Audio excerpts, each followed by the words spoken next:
Greetings, comrades, and welcome to the Eastern Border. As recent news have shocked us, well, some of us, as we also enjoyed, if I can use such a term, Tucker Carlson's interview with Mr. Putin. Recent events have been just, again, crazy. I felt like I needed some help for proper analysis because this goes a bit beyond my abilities. So I welcome my dear friend Karlis Streips on the show. I think he's seen more political assassinations than I have in my short life.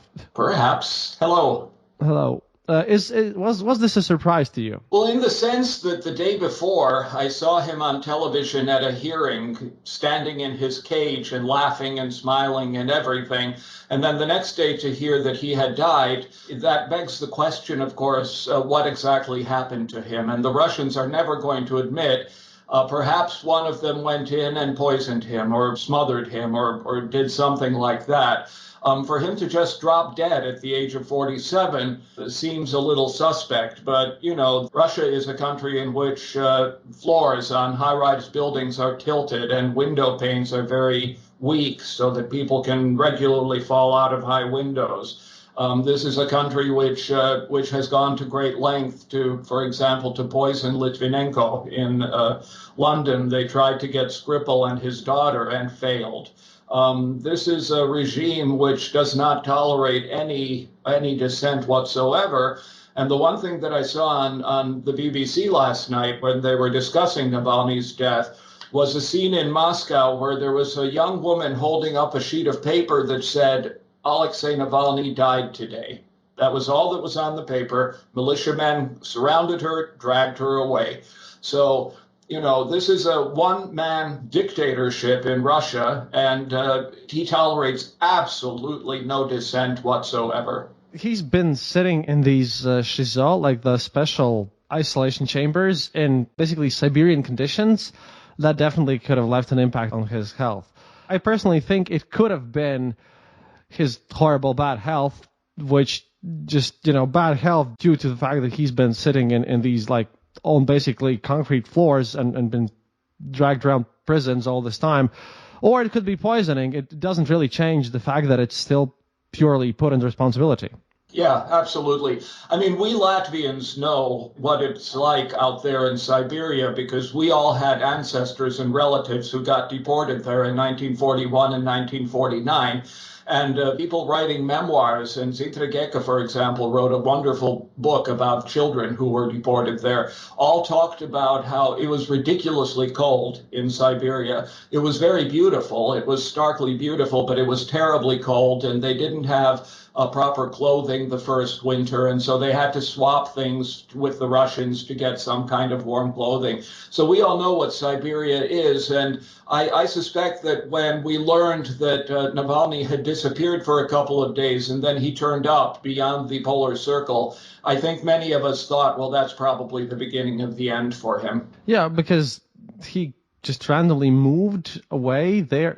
Yeah. And people who are wondering about Kremlin will always state that, he was already in prison, we didn't benefit from this in any way.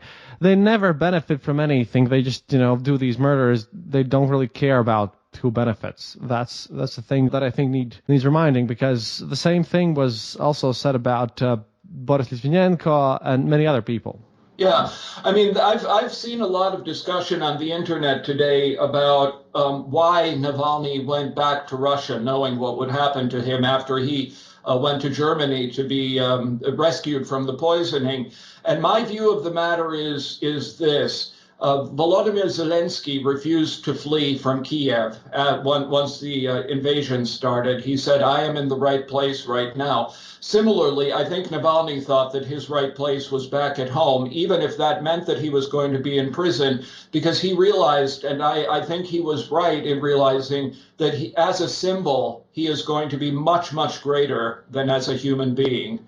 And now that he has been killed, I think his name is going to become far more better known, far more important, and his followers will have a much better chance to convince the world of what he was doing and what he was saying. One more thing that I would like to add about this. I've seen among some Latvians on Facebook and elsewhere this discussion that says we shouldn't really be sad about Navalny because in 2008 he didn't object to the war with Georgia. He didn't properly object to the annexation of Crimea. The man is a Russian. He was a Russian, and the things he did to disclose the corruption of Putin and Medvedev and the others, the films he released, the demonstrations he organized, the young people he inspired. I don't care that he didn't yell about the war with Georgia. I just don't care. I think that whatever he did back then, he's more than made up for it since then. Yeah, it seems to be the right thing to do because at this point, telling that he did something wrong, I know it feels bad and feels like very inappropriate, to be honest, because just as I keep following my best frenemy, Girkin. If I was Girkin, I'd be worried as well, because maybe he also will get noticed. Yeah, maybe. Maybe. I mean, now the latest is that Russia has released this list of people here in Latvia that it is put under international search requirements, which theoretically means that some other country could arrest them and send them to Russia. It hasn't said what it would try such people for, but it's like 60 members of parliament. It's a couple of government ministers. When I saw that, and it said that they were attacking those who supported the dismantling of Russian monuments in Riga, I thought to myself, I called that thing the occupation stick for a long, long time, and I'm sort of offended that I'm not on that list. But, Russia knows that it is a remarkable pariah in the world right now. The only people who will talk to it are other dictators like China and North Korea. The civilized world has turned completely against Russia, except for the Republican Party in America, which we're going to talk about, I'm sure, in a little bit. And but the thing that I just cannot understand is why ordinary Russians are accepting this. I mean, it's been 300,000 Russian soldiers have been killed. That is 300,000 mothers. That is 300,000 families. That is 1 million relatives. And, they know now that Putin is sending these poor guys as cannon fodder. They don't have proper uniforms or weapons or instructions, and they are just sitting ducks for the Ukrainians. I understand, of course, that if you go out and hold a blank piece of paper in Red Square, you're going to get arrested and probably sent for 10 years. Oh, for sure. I mean, at some point, nobody thought that there would be a revolution away from the Soviet Union until it happened, with our national renaissance and all that kind of stuff. And I'm just waiting for that to happen in Russia. Well, I don't. That's a very optimistic view of modern day Russia, though. Yeah. Everyone who could be a leader right now is either dead or outside of Russia. And I'm not one of those people who would claim that you necessarily need to be inside there to organize things. For example, Lenin himself spent a lot of time in exile. However, I don't even know who could even begin to start something there. I think it's going to go down with the mothers and the protest of the wives of the mobilized. I think it's going to be that, but even then, only until the so-called election, because after that, I think Putin will start to clamp down much more seriously on any dissent even there, because currently, I think he has some issues with stomping down on the wives of the mobilized, but that's the only thing that's stopping him, I guess. Yeah, I suppose, and of course he's going to win the election with 70 or 80% of the vote, like he always does. The one thing that I'm also wondering about is the generals in Russia know what's going on in Ukraine. They know that it has drawn to a bloody stalemate. They know that their men are being killed much more than the Ukrainians are. I'm wondering whether at some point there might not be a coup against Putin, because it's this one man, it's this one little KGB agent who has taken over the entire country, the entire war, and the generals know it's not working. So maybe there's a possibility there. The problem is, army then would require some sort of political agency. This sadly has been driven out of them since Stalin's era, since the purges. because the army as a political entity is sadly basically non-existent in modern Russia, at least as I see it. Again, that's not a good thing. That would be a good thing in normal situation, basically, but that's not a good thing right now. Well, maybe, but what we have to remember is that when the Soviet Union was collapsing, the little coup that the hardliners staged, I think the whole world was surprised at the fact that the Russian people basically stood up to that. And Yeltsin in particular stood up to that and said no. And the coup collapsed and the Soviet Union collapsed. Whether after, what has it been, 25 years of Putin, there is somebody with the stature of a Boris Yeltsin, I don't know. But I would imagine that in Moscow in particular, there are plenty of political types who just want this to be over. They want their country not to be a pariah anymore. They want their country to be a normal European, Asian country that gets along with people. They don't want the sanctions anymore. There's no reason why Russia needs to live under the current situation. I understand they have never really been a free country at all. They've had the czars and then the Bolsheviks and then 10 years of chaos with Boris Yeltsin, and now it's back to the fascists. I want to be sort of optimistic about human nature. Oh, well, I tried to. I'm an American. We have to be. Yeah, I guess it's your noble duty. It's your noble duty there. But talking about Americans and optimism and fun stuff happening, did you enjoy the whole interview with Tucker Carlson? Because from my perspective, and you can just comment, because I came to a conclusion that Tucker Carlson, having failed at home, had just went on to basically be the sycophant and just agree to Putin completely and just, be a paid person who just agrees with him on everything. The problem is that Putin was so nonsensical that he found it troubling to even find a thing on which to agree. He just couldn't, simply because he could not understand what Putin was saying and how it made any sense whatsoever. So that was a bit of a tragic / interesting story there. What do you think about that? Start with the fact that Putin started with a 45-minute trip through Russian history starting in the 7th century AD. I'm sure Tucker Carlson is not a specialist on Russian history, and so that must have been both bewildering and rather boring for him. But Putin knew what he was doing. Putin wasn't really speaking to Tucker Carlson. Putin was speaking to Tucker Carlson's audience back in America. And the so-called MAGA crowd has basically sold itself lock, stock, and barrel to the fascists in the Kremlin. The Republicans used to be internationalists. They used to be firmly opposed to communism back during the Cold War.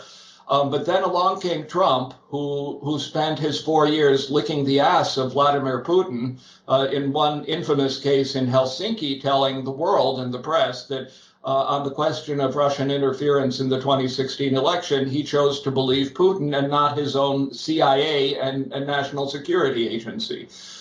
So the Republicans have learned that there is agency in, at least pretending to be big fans of people like Putin and Viktor Orban in Hungary and people like that. It is truly, truly, truly regrettable, and it is truly, truly dangerous because, the House of Representatives refused to pass funding for Ukraine, saying that it had to be tied to the border bill. The Senate worked out a package with Ukraine and the border bill. Then Trump spoke. They rejected that.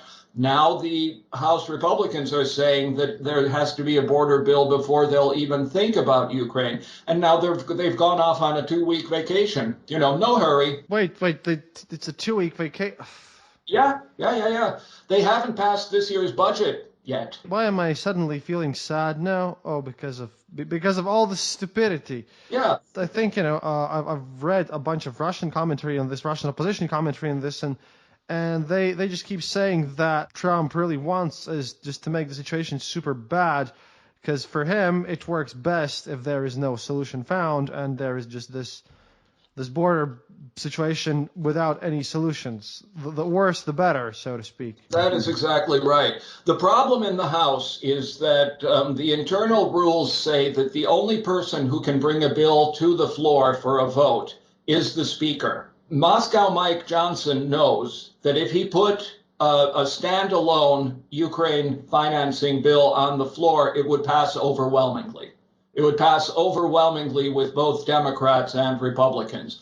Why he has chosen to cast his lot with the ultra corrupt piece of blank that is Donald Trump, I just don't understand. Because Johnson is already down in history as the most incompetent and worst speaker in the history of the United States. And now this. It is just disgraceful what is happening in American politics right now. Well, the Germans are trying to pick up stuff, I suppose. At least that's not horrible. I mean, it could be worse. Yeah, the Europeans are really stepping up to the program. I mean, I remember in 2018, they all went to the NATO summit in Brussels, fully expecting Trump to announce that America was withdrawing from NATO, because under him, America had withdrawn from the World Health Organization and from the Iran deal and from everything. Trump is a destroyer. That's his modus operandi. And it's good that Europe is stepping up, and Europe, of course, has a very good defense industry. And I understand that they're delivering 500,000 bullets by the end of March, and something like 10 million by the end of the year, which is fine. But America is the largest military in the world, and America has made mistakes with its military, but America is the behemoth in this situation. Starting with February 24th, 2 years ago, America was stalwart about supporting Ukraine and sending Ukraine, particularly because everybody knew that Trump had tried to block in an attempt to blackmail Zelensky into looking for dirt on Joe Biden. So once Trump was gone, everybody was like, okay, now we can support Ukraine. It's gone all south now because of the demagoguery about the border. They have basically stopped doing everything. And for the Republicans, I mean, they know that they just lost another seat. There was an election on Tuesday in the seat that the George Santos used to represent, the guy who lied about everything. His name, his identity, his parents, his work history, his education, and everything. And he finally became too much of an embarrassment, and the House expelled him. He got federally charged with crimes about all of this. And they expelled him, and a Democrat won the seat instead. So the majority for the Republicans right now is 6, which means that they can lose no more than 2 votes and not do anything. So I personally think that it would be nice if some of the Republicans who have not completely lost their mind would cross the aisle, give the gavel back to the Democrats, then they can pass the budget, they can pass the Ukraine ad, and just behave like adults. Because this MAGA crowd, these are infantile little children. That's all they are. They throw tantrums. They have no policy goals whatsoever, and they cannot get anything done. And if that's going to be the case for the next 9 months until the next election, and basically 11 months until the next Congress takes over, that would be a catastrophe both for America and for the world. I'm curious really about, let's just presume, okay, fine, Trump gets elected. What's he going to do? What's his plan? Stand there and allow Putin to just do whatever? Is that the goal here, or what? Did you see what he said at a rally in South Carolina last weekend? Oh, sadly, no, I didn't. He stood up on his hind legs and he said about this specific issue, he said, I had a president of a large NATO member state come up to me and say to me, sir, if we have not contributed all of the money that you expect, will you defend us? And so I said to him, you mean you're delinquent? And the president said, well, we could put it that way. And then Trump said, hell no, we're not going to support you.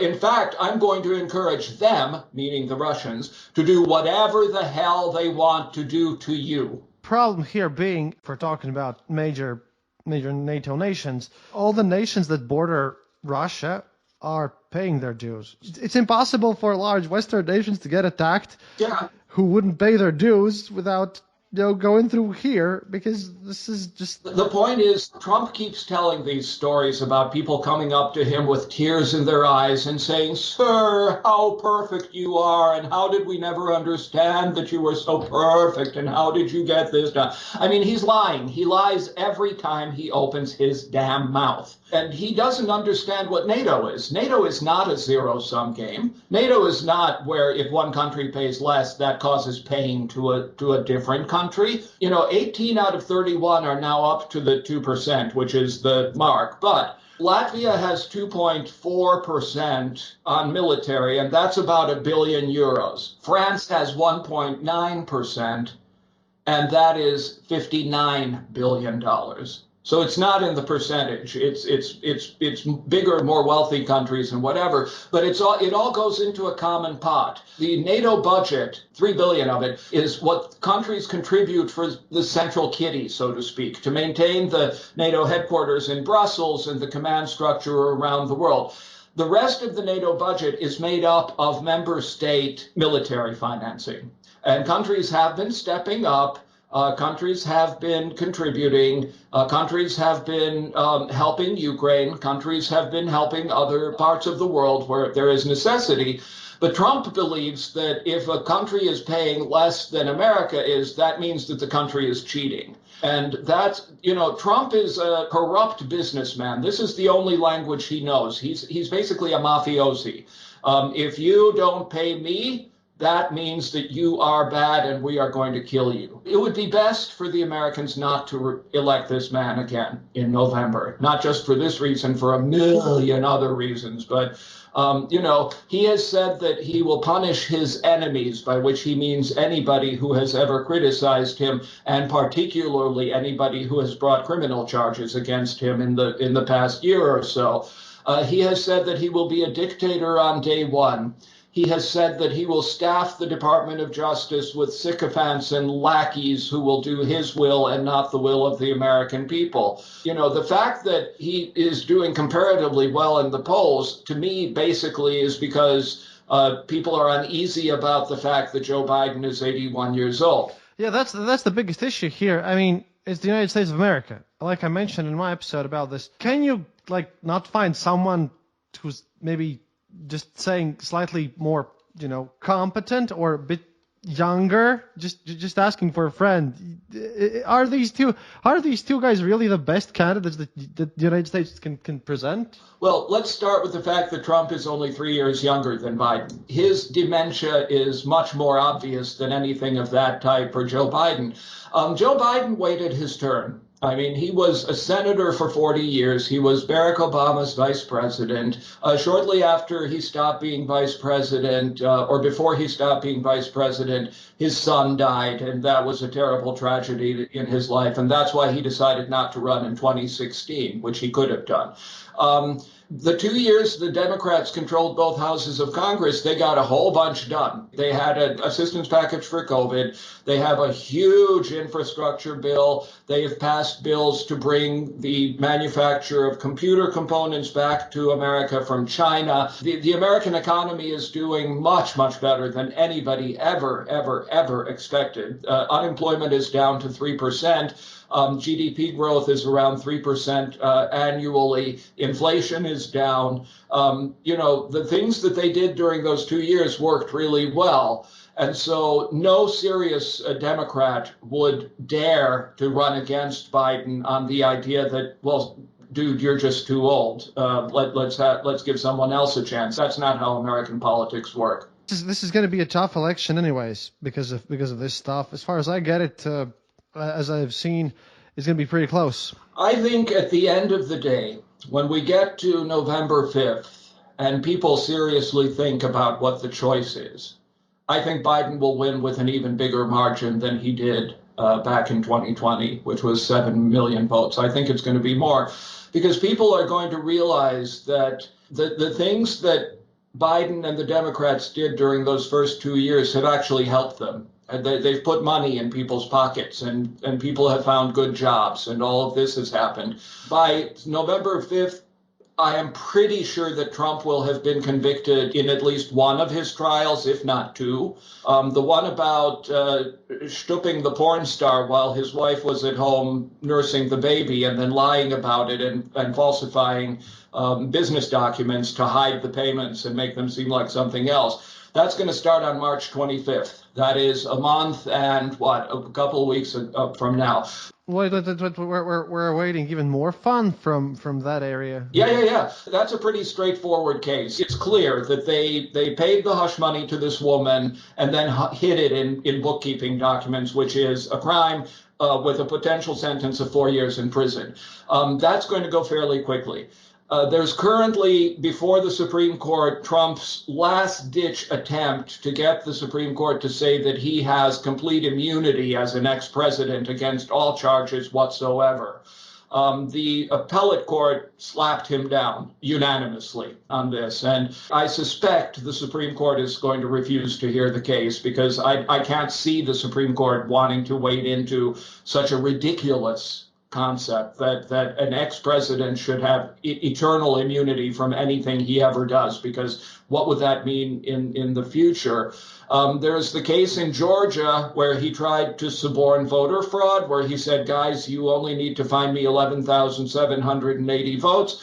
And there's the case down in Florida where he stashed all of the top secret documents and lied about them and refused to give them back. This guy is one hot mess. But the point for this coming year is that a substantial percentage of Republicans have said that if he gets convicted criminally, that will be the deal breaker for them. They will not vote for him in that case. And that is probably going to happen. And I just cannot see a majority voting for him in November. In the end, I still believe you guys need a third party.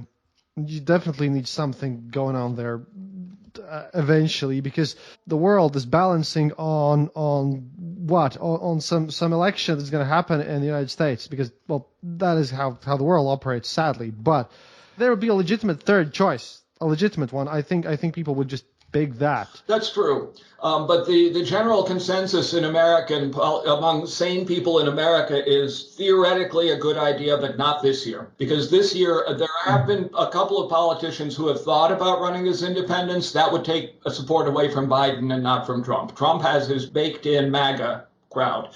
Fortunately, that is only about 20% of Americans. Not this year. America has never had more than two parties, and generally speaking, that's a system that has buzzed along normally. You know, they change power, and we've had Republican presidents and Democratic presidents and Republican Congresses and Democratic Congresses.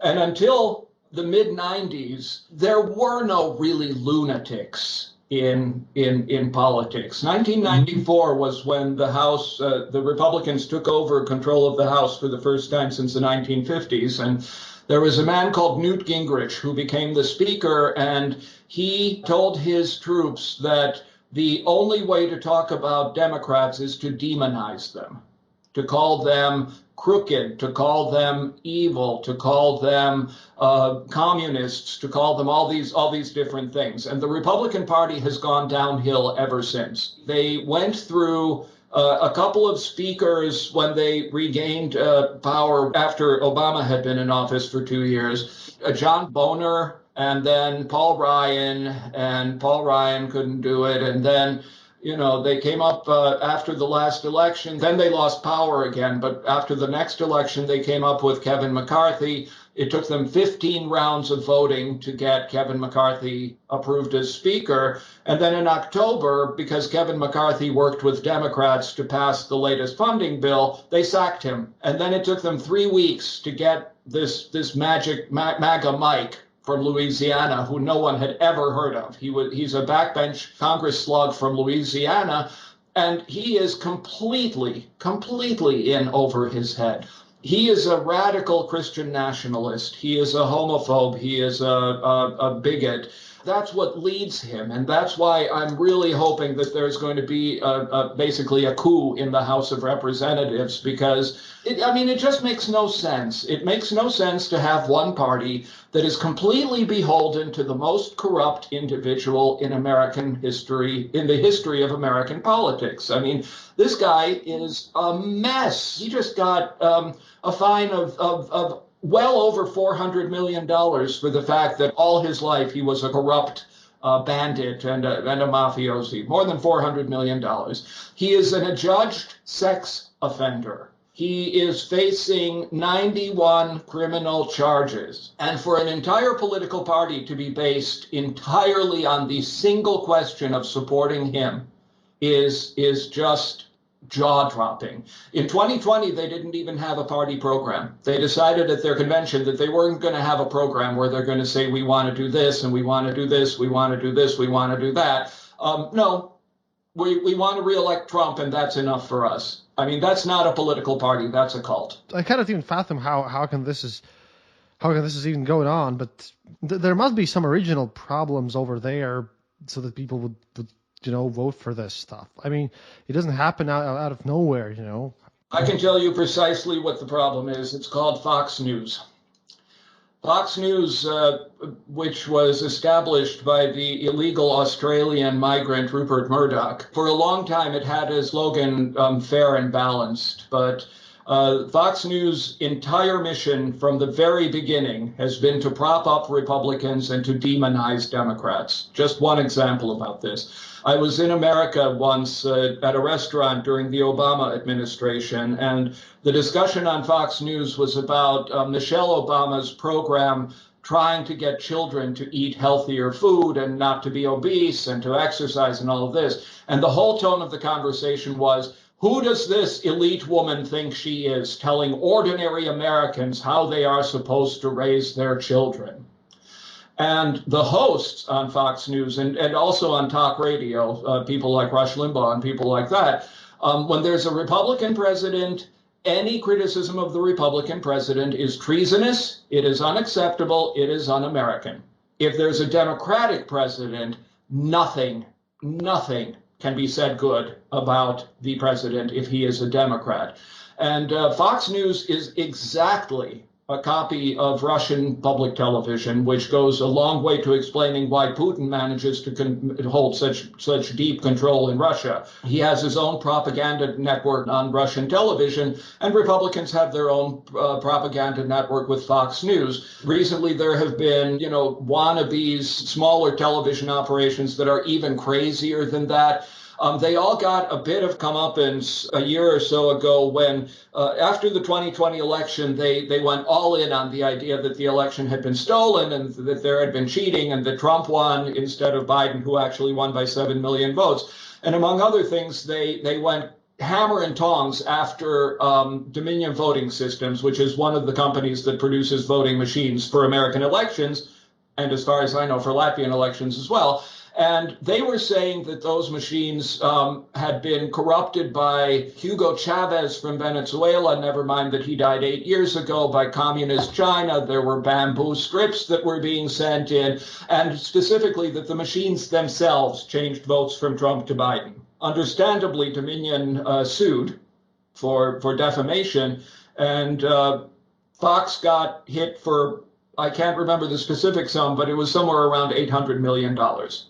Do they have to do this way? I mean, is it like mandatory for them to sue on everything at all times? I mean, just because, I mean about Fox. Do they actually believe what they're saying? Because, if they actually believe what they're saying, then that's the one issue. If they're being paid to say that, then that's a different issue. I mean, I just want to know which is which here. As part of the Dominion lawsuit, there's a thing in these processes that's called discovery, which means that the defendants and the prosecution have to trade documents in terms of what the prosecutors know and what the defense is planning to argue.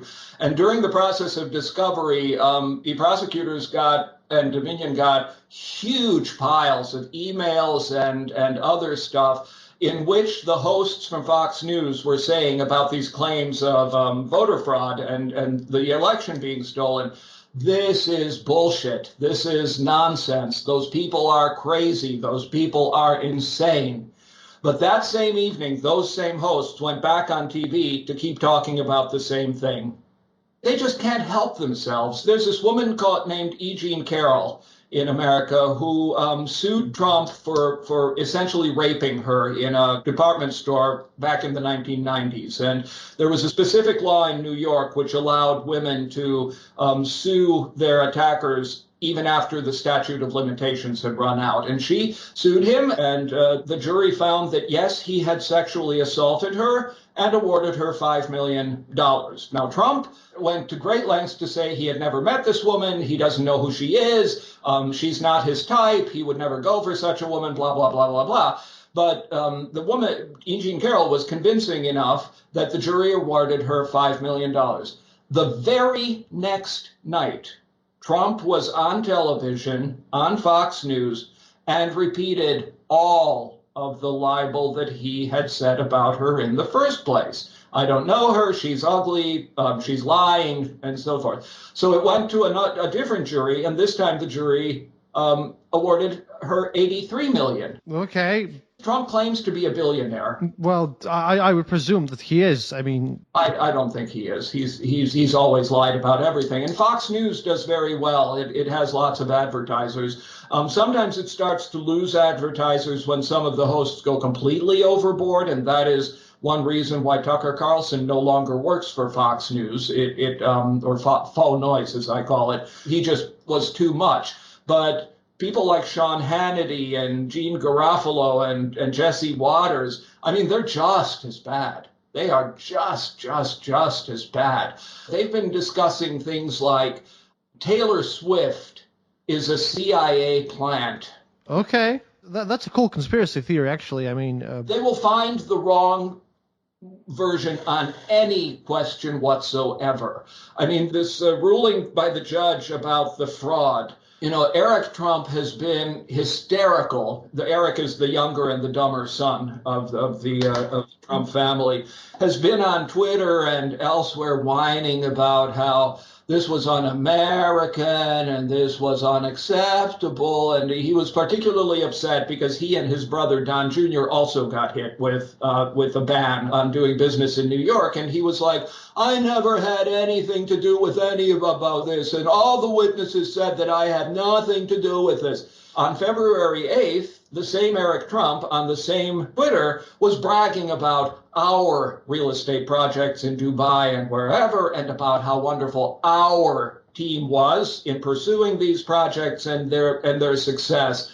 You know, so he's being a small little baby child who has had his rattle taken away. These people just can't help themselves. And Fox News, I'm sure they still know. Jesse Waters, for example, is one of the hosts who always has sort of a twinkle in his eye when he's spewing his BS. But they earn good money saying those things, and Rupert Murdoch earns good money running the television channel on where they do it.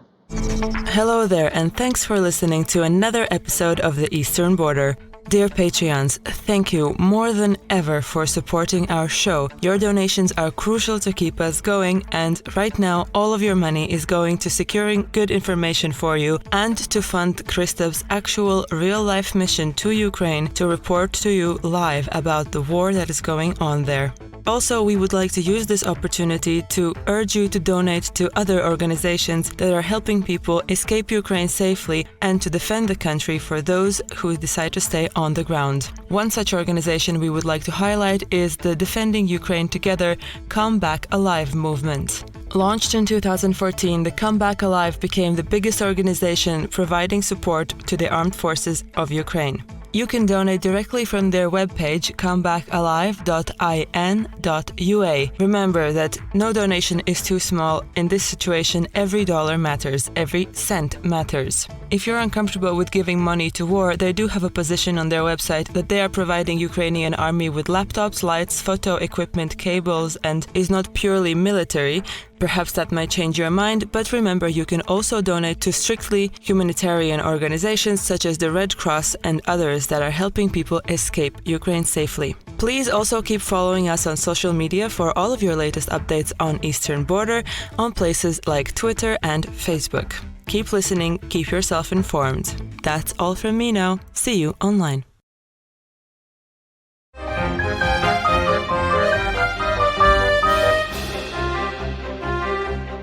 There worst part is that this is exactly what's happening in Russia.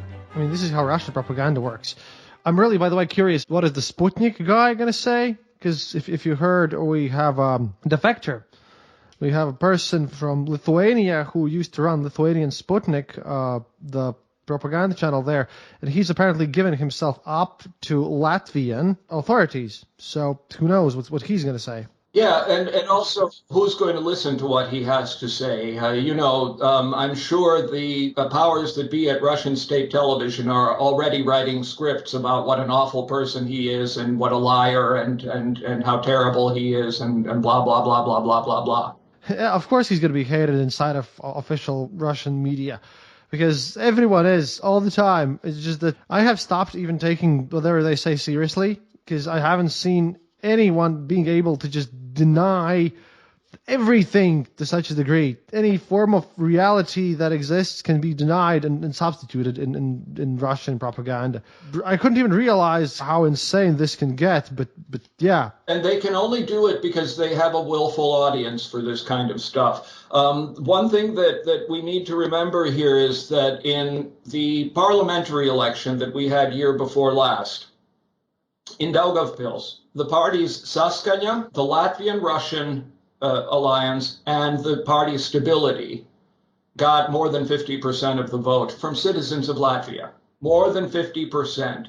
Now, if that had been nationally, we would be a very, very different country than right now than we are. But that just goes to show the effects that this propaganda has. Last time Putin ran for the presidency in 2018 or whenever it was, he got 77% in Russia. He got way above 95 and 96% in the 3 precincts that were here in Latvia. I've noticed this thing because, people who live here, or in general, they don't live in Russia. They only see the propaganda part. They do not see the reality as it is inside Russia. But I think that is changing a bit. I think that might be changing a bit slowly.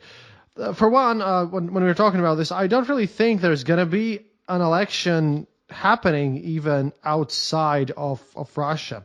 I highly doubt that you'll be able to vote if you're a Russian citizen in any precinct outside of Russia itself.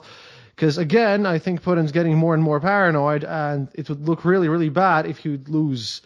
Not just, he might win in Latvia, right? But no one cares. But he might, lose in, say, Netherlands or France or something. How would that look? I highly actually doubt that there's going to be any ability to vote for Putin or for anyone else, for that matter, in this year's election if you're a Russian citizen and you're abroad. Because Putin knows that everyone who didn't like him, who didn't support him, they all went abroad. So his actual chances of winning something from outside of Russia is just miserable, and he simply cannot cheat to the nth degree, to the stupid levels that he has been doing so far inside Russia. Well, yeah, that's true. But I suspect that if you counted up all of the Russian citizens who are living somewhere else and would be interested in voting in the election, it would be a minuscule number compared to the people who live in Russia itself. And in Russia itself, there's all the propaganda. They're going to stuff ballot boxes. They're going to do, all the stuff that dictators always do to get to their 70 or 80% of whatever. So I would suspect he's going to allow the precincts abroad simply because he knows that they can't have that much effect. And if he said no, that would be another indicator of how weak and ridiculous he is.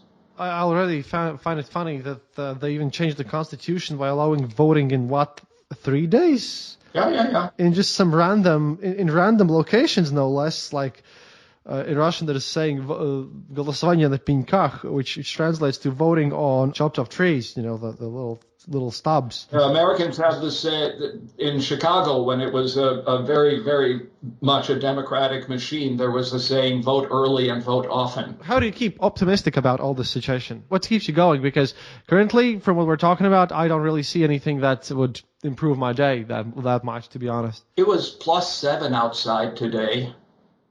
In February. Oh yeah, that is true. I made myself bacon and eggs for lunch today. I have work to do. I like doing my TV show.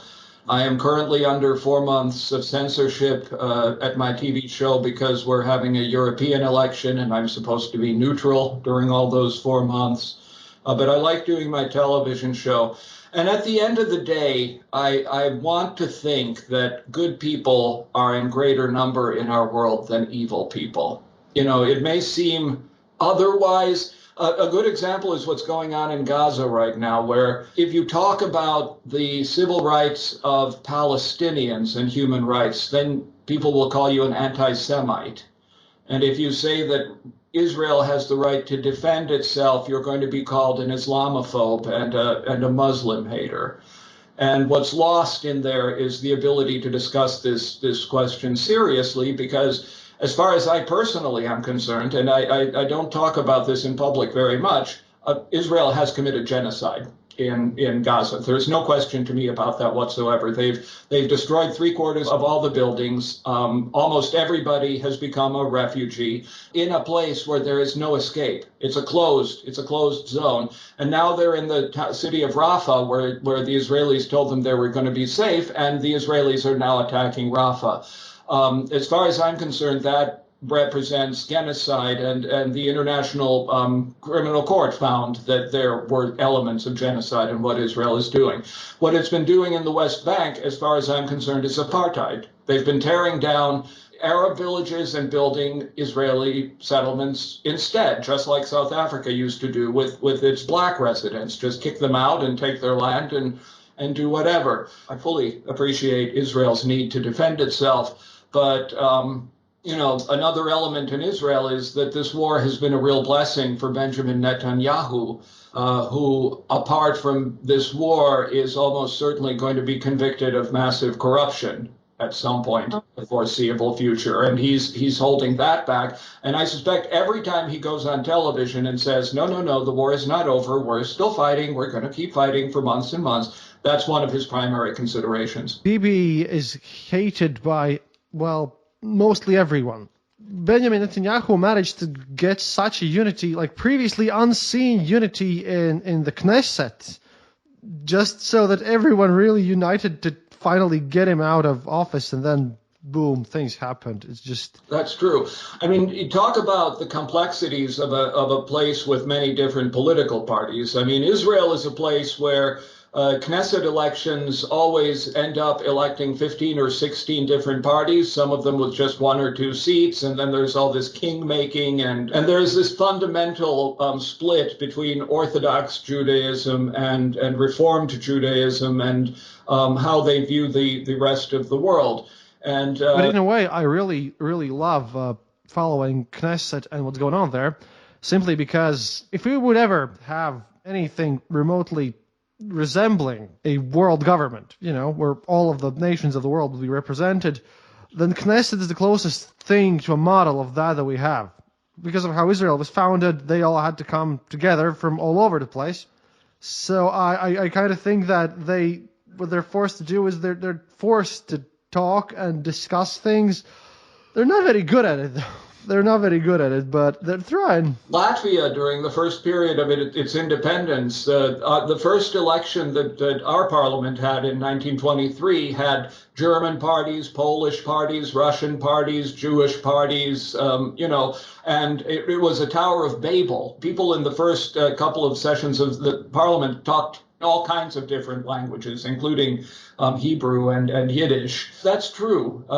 Groups, generally speaking, want to come together and pursue their own aims. The problem is, in our globalized world, there are lots and lots of different issues which go beyond any political party and really any country. That's Russia's war in Ukraine, that is Israel and Gaza, that is what's been going on in Yemen for 15 years now, that is what's going on in Sudan. That requires a different kind of approach and different kind of attention.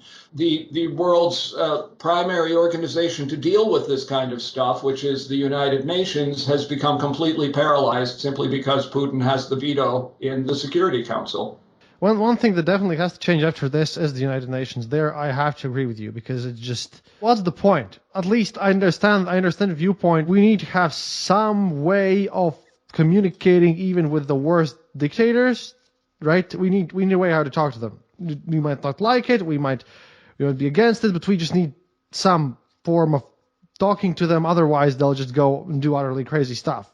Even at that, just why carry on with the veto power and everything? Because that's the way it's always been done. That's how the UN was set up. The United States Senate is set up so that 51 is not a majority. You have to get to 61.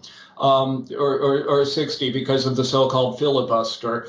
These kinds of old-timey traditions, between the two world wars, there was an experiment, something along the lines of the United Nations, which was the League of Nations. And that was never going to really work because that involved Nazi Germany and the Empire of Japan and the British Empire and whatever.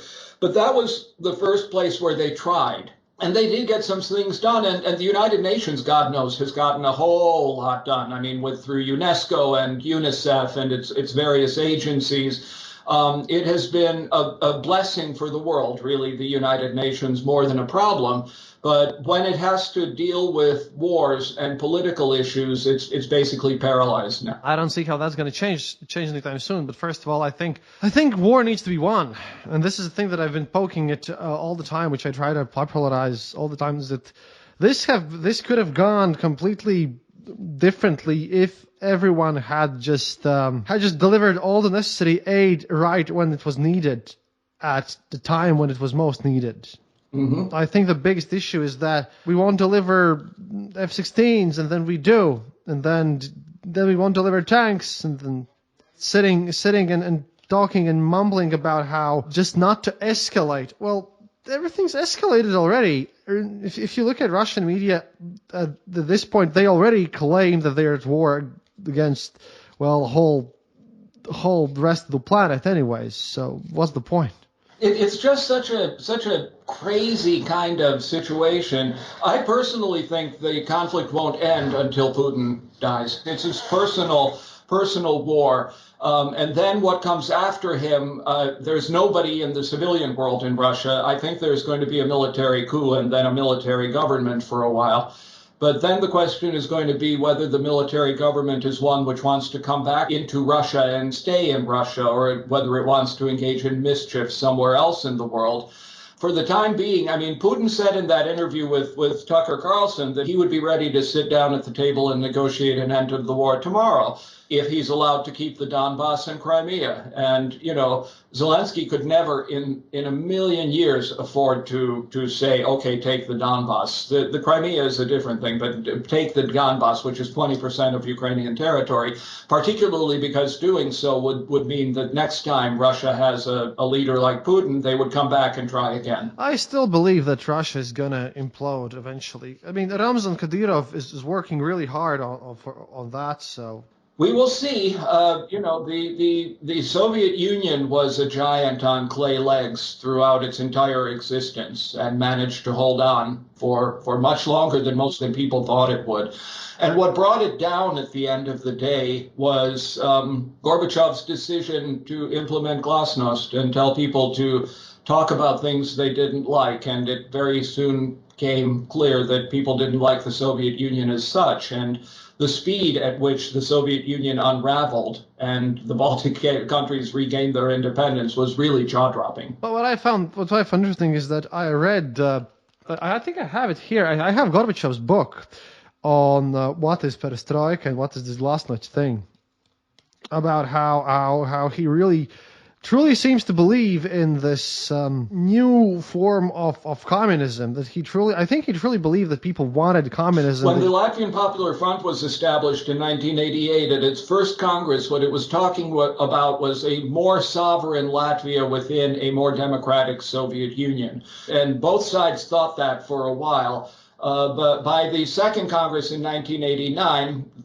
the People's Front was completely about independence. Gorbachev didn't recognize the calcified system that ran the Soviet Union, was that the three Baltic states had living memory of being independent. Yeah, that was I think I also agree that was one of the main issues, because everyone else had been for such a long time in the Union that there were basically no living people who would remember how it was like before that. Yeah, and for most of the rest of the Soviet Union, it was from the Russian Empire straight into Bolshevism. In Ukraine and Belarus and those places, there were independence movements, and they tried, but the Bolsheviks were back very soon, and that was that. Again, but this time, I mean, if you think about this, think Ramzan Kadyrov, what's he going to do? No matter what happens in Russia, Ramzan Kadyrov is going to declare independence no matter what. There's zero chances of him staying to wait until they're going to put him in prison.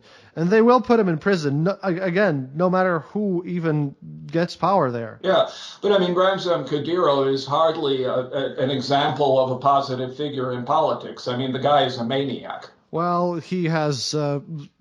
are you now dishonoring his doctoral degree or his glorious son who can beat up people? Right now, it seems that Russia truly is going even past being just a failed state. It's something on a brand new level, even if you look at it carefully. Because how can this even be normalized, and why there aren't many protests against this just baffles me. Yeah, but I mean, if we think about breaking up Russia, around the edges, there are fairly organized ethnic groups and political groups. But how are they going to split up the center of Russia, where basically nobody lives? How are they going to split up Siberia? I've seen plans for sort of breaking Russia up into 8 or 9 different countries or territories. But if you're going to be in central Russia in winters with -50 and no access to the sea, what are you going to do? What kind of a country are you going to be? I think it's more going to be about their internal things. Like Tatarstan and Bashkortostan definitely would want to leave. Those guys want to leave, yeah. But the central parts, I really don't know. Again, I don't really think that this decade is going to be that nice if you look at it all together. We're looking at our own part of the planet here, but take a look at what's happening in Haiti, for example, where they have now voted to have other countries come in and invade them, and they even picked Kenya so that it would look nicer on paper. But then the Kenyan government voted that they can't really just go in and take control of everything in there. It's just a mess in most places. Yeah, there was a movie back in the 1960s called The Mouse That Roared, which was about a small country which decided to invade a larger country because it thought that then the larger country would pay reparations for the damage caused to the smaller country, but the smaller country ended up winning and then had to deal with a much larger territory. So that was a fun movie. We have been discussing everything right now, and I also have to wrap this up. But I just wanted to ask you some final conclusions about Navalny, and will he be remembered, or will he... Like, I'm sorry, but Boris Nemtsov isn't known that well outside of Russia's circles. Will Navalny kind of become some sort of a martyr or something? Will he succeed? I think as a symbol, he's going to rise much, much, much further and much, much faster than he would ever have done as an individual. He was a complicated man. He was first and foremost a Russian. But the young people in particular whom he inspired, you used the right word, he's going to be a martyr. I suspect that they're going to bury him in some anonymous grave out in Siberia so that there's not a shrine for people to go to. But I think as a symbol, he is going to become much greater than he was as a man. Possible, but I hope it actually serves as a kick to the Russian population to actually try and do something. Because for once, I mean, how long are you going to suffer under this tyranny? What needs to happen for Russian people, because no one else can really, if you want to keep Russia, as I like to say, if you want to keep Russia intact and you want some civilization to come through, like not just random chaos with possibilities of civil war, which are all very real things that could happen, if you want something peaceful, it's a peaceful negotiated solution to all this, someone needs to overthrow Putin. But the problem being that no one knows what would come afterwards. At what point, the situation becomes so dire that what comes afterwards, well, how about we deal with that later when people have stopped dying? Yeah, I agree. And to add to your point, I mean, at what point is it going to just become too embarrassing to be a Russian? I mean, they're not allowed to go to the Olympics or to any sporting events. They have been excluded from everything. They They don't have McDonald's anymore. They have a cheap knockoff. They can't really travel anywhere. Everybody hates them. They get excluded from everything. At some point, I mean, grow some fucking self-respect, people in Russia. You don't have to live like this. I think that you misunderstand here something. I think that the more Russia gets excluded, though, the more, because of how they've used to live through everything, I think that's actually helping Putin's cause. The more they are excluded from everything, because then Putin can say that, oh look, I was right all along, because of how they actually want to oppress us and all that stuff. Yeah, I know. But at some point, I think reality needs to play. Like I said, I mean, since the days of Ivan the Terrible, the people of Russia have never lived in a democratic country. And the average babushka out in Sverdlovsk or wherever watches Russian television and is happy because it has lots of entertainment programs, and so swallows everything that the propagandists want to put into her. And she's, next month she's going to go and vote for Putin without even thinking twice. She's going to vote for him because she's probably going to get some, what was it last time? Last time it was a pack of 5 kilos of pasta. Yeah, I remember that was given out to people, and some other goodies and benefits. It's just that this time we might see the wives of the mobilized trying to do something, and I have my hopes up for them. But that's about it. Just pasta, no tomato sauce, no. No. You could all for tomato sauce, comrade. You have to go and vote at least twice. Yes. Obviously. Uh-huh. Maybe they'll throw in some eggs too, because when we complain about our own inflation, the situation there is also kind of getting worse and worse. But that's the problem. I hate to live in a world where everyone's situation is constantly getting worse and worse. I'd like to live in a progressive world where Russia would be like a friendly nation, where Baikonur Cosmodrome would function, where we could move on with space exploration and science, because that was some things that they really did well. Even the Soviet era, their missile technology and launches and everything. I'd be so happy if we could, like, at one point just calm down and stop acting like idiots all the time. I agree. I mean, space is the one thing. There are Russian and American astronauts up in that space station even as we speak. I mean, they get along up there. But I bet it's pretty awkward for them, though. I would think so. Well, here's to hoping that they're actively succeeding. Okay, thanks, Karlis, for being on, and thank you for having me. And calming me down just a bit from all this massive mess that's going on right now. I sincerely hope it will get better. It will get better in all the possible countries, and that we might have some peace finally. I think I deserve this, because you know what, my grandma used to say that she survived through World War, and they had a lot more illnesses. Right now now she's deceased, but now I can say, well, Grandma, been through that as well. Yeah, been through that as well. My late mother's favorite saying when there was a problem of some kind was "Buslavi," it'll be okay. And she was usually right. And it will be. Okay, and remember, folks, happiness is mandatory. And see you guys next time. And thanks again, Karlis. Bye-bye.